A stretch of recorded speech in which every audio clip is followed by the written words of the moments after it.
how Amolji remembers incidents from 20, 30, 40 years back. Not earth-shattering events, but small events.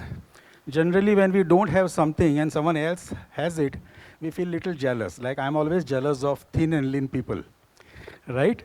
So I was wondering how Amolji has such wonderful memory because I don't have. When I read the book, I was wondering where he has mentioned it afterwards, after 3, 4 days. But I was shocked, like he said, this person walked through the door. I mean, how can he remember something that happened 40 years back? The second thing is that, the book is written in a style, he's very open about it. Generally, we tend to hide our mistakes, but he's very open, he's very candid. There was a drama, and he wanted to do it in a particular way, and he was advised to do it in another way. But he stuck to his ways, and then at the end, he didn't like the result. So he admits it. So that has been the entire style of it. It's about 50 years that is packed into this book. More as a, from his career point of view, but if you add a few points that he has mentioned, it's even more because he does mention some things from his childhood. Now, over these 50 years, Amolji has worn many hats. He's an artist. He has acted in drama. He has directed drama. He has acted in films. He has directed films. And he is also an activist for causes that are very dear to his heart. So obviously, the book has all these things, plus some philosophy, take on life, and things like that. There are a lot of incidents also in the book with Smita Patil, Rajiv Gandhi, Bala Saheb Thackeray, Dr. Lagu. Some of them spicy, but I won't play spoil sport. Those are for you to buy the book. I know many of you all have already purchased, and Amolji will sign those at the end. So there's a lot in that book. There's something, a little bit of technology. I haven't seen this. So if you see the book, I will just, let me open it. This book has about, I think, 24 QR codes. And I will read the first paragraph, which is explaining about these QR codes. There comes a time when the desire for financial gain no longer drives every decision. For the past 2 decades, I have striven to make philanthropic pursuits. Although embracing Gandhiji's aparigraha remains an ongoing aspiration. As part of this journey and in celebration of our shared path, I have infused this memoir with lesser known works of art. It's a tribute to my audiences. So in case anyone has already purchased this book and opened, there are QR codes and there is the associated page number. So if you use Google Lens or any other scanning device, and if you focus at that QR code, one link will pop up. If you press on that link, it will take you to, some clips or the full movie. Maybe there are other books which have done this, but I am at least experiencing it okay, no one has done it. Okay, great. So I'm experiencing it for the first time. So Admi or Aurat on page 152, Kairi on page 305. So if you click on this, those particular movies will open up. So you are getting a lot more than just this particular book, a lot more information. Now, before we do Sri Ganesha of this program, let us understand, the Sri Ganesha in terms of how this book came to be conceptualized, because it's not easy to put in 40, 50 years of things into pages. And the energy behind this book has been Sandhyaji. She's the one who's done all the design, the cover, the translation into other 2 languages. So the first question goes to Sandhyaji. If you can just explain how this goes about. Good evening, everyone. We're told that most of the people are well versed in English, so we rather speak in English. But if you think that you want to have some answers in Marathi, we have no problem, or Hindi, no problem. Um, Many years, actually, for about a decade or so, many publishers, all established publishers in Marathi, English, national, local, they used to ask Amolji, when are you writing the memoir? And his answer used to be, not now. Um, for about 10 years, I've been, patiently listening to this. Nah. Um, and to a certain extent, because he lives a very busy life. Um, till 2015 we were making films. After that he's taken to the painting. He's had solo shows, even in abroad, um, all over India. And then we did Kusur, one play, when he completed 75 years old. That play is also embedded in this thing, and then you can watch it. So, you need some time to think about one's own life and introspect. So, I mean, I could see the reason why he was not ready. But then COVID happened, and that gave us all the compulsory arrest, which he really nicely utilized. For 6 months, he hand wrote legal size paper, 450 pages of it. And he enjoyed the entire process, really. I mean, with pen and paper and proper.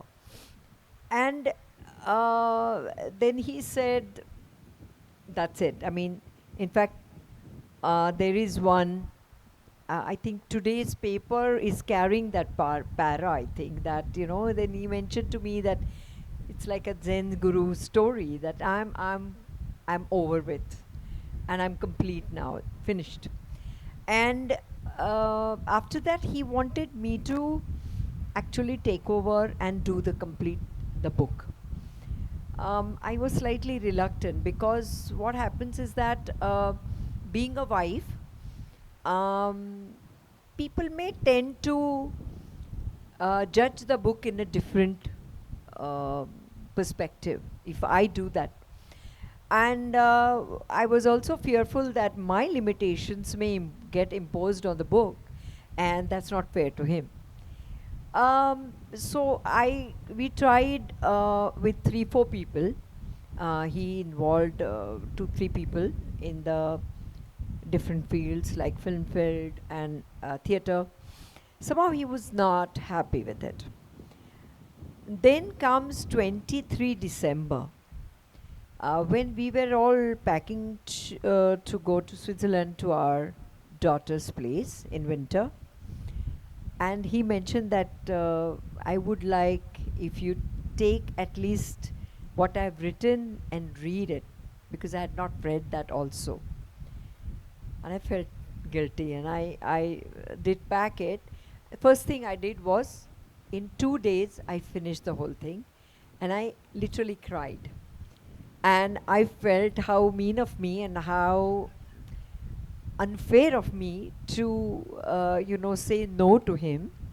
My thinking was totally different. But then I realized that no, it's high time, because he was going to be completing 80 years in 2024. So I had about 11 months in my hand. So 10 months, let's say. And so we had certain discussions, and what I will not do and what I will probably do, all those things. One condition I put to him is that whatever he has written about his own personal life, as in, our family, daughters, all that. That I will not touch. That something is you have to cure and curate and write it yourself. And after that, I started in January, and I finished the whole book on 25th of May. It was a humongous task because what he had written was, as he said, his memory is daunting. He understand. I mean, he's so visual, and he knows all the nuances, and so he had written so much. We both agreed that we filmmakers to begin with, so we do have certain understanding of audio visual material content. We didn't want the linearity in the narration. You know, I was born this time, I finished my school, I may finish my college, I may finish whatever. I didn't want that. Linearity is too boring. So, as we edit the film, we shoot the film and we edit the film, that's exactly what I did. I kind of, for instance, he said something about Rajnigandha.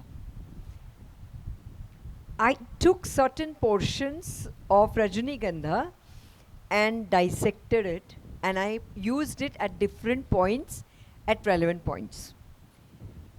So it's kind of become interesting that how this person had seen the whole 8 decades of his life. And then we also thought that we want to present what people don't know. Most of you know him as a star, as a Hindi star, or as a creative person, but you don't know many facets of his. And his thinking, and because as we say that the process is much more important than the product. So we gave emphasis on all this, and that's how I kind of assembled the book, I curated the book, and that's where it is. And so it took me about 5-6 months. And when the preface was presented to 3-4 translators who translate professionally for the publishing house. Somehow none of us liked that translation. And even that work was, I wouldn't say imposed, but came upon me. And that was another daunting task, to finish the whole book in 2 months. And that's what I did. I finished the English book also. And on 24th last year, 24th November, we published both the books. And Amanat, that is in Hindi, that was written by him. His Hindi is fantastic. So he translated all that. And Amanat was released in the Banaras Lit Fest just 2 months back. And that's how the journey was. Thank you. Amolji, these titles, I know there's a story behind the title. So if you can share a bit about the title. When it comes to titles, I am so terrible at it. I mean, I am terrible at so many things, but particularly choosing a title is, let me put it this way, that's not my strong point at all. Most of the films which I did, or which we did together later on, it was only after the film was completed and it was to be sent for the censor certificate that having a title was something we thought of. And it used to be a rush kind of a job, that now we have to have a title. We have the content, we have the film, we have the theatre production, but now we must have a title. So that has been my practice. here, of course, uh, almost the same thing, same pattern we followed. Um, the whole process, as Sandhya just said, of her curating the Marathi one first, then translating it into English, and then me translating it to Hindi again. So all this process went on happening, and it was only at now that publisher has to go and announce it or publish it or start printing it actually, that it was necessary that we had to find the titles. Fortunately, between two of us, one of the most fascinating thing which has happened in our partnership, creative partnership, is that when faced with the deadlines, and that's again Sandhya's forte, probably being a lawyer, she cannot work without a deadline. So it was this aspect, ke, okay, now in 2 days we have to finalize a title. And then we sat down, brainstormed, and the titles came out. I must say that uh, at the end of the things, uh, though it is almost a back to the wall kind of a situation, the end result is so good that you don't see that, oh, it was this kind of a desperate situation through which the title came.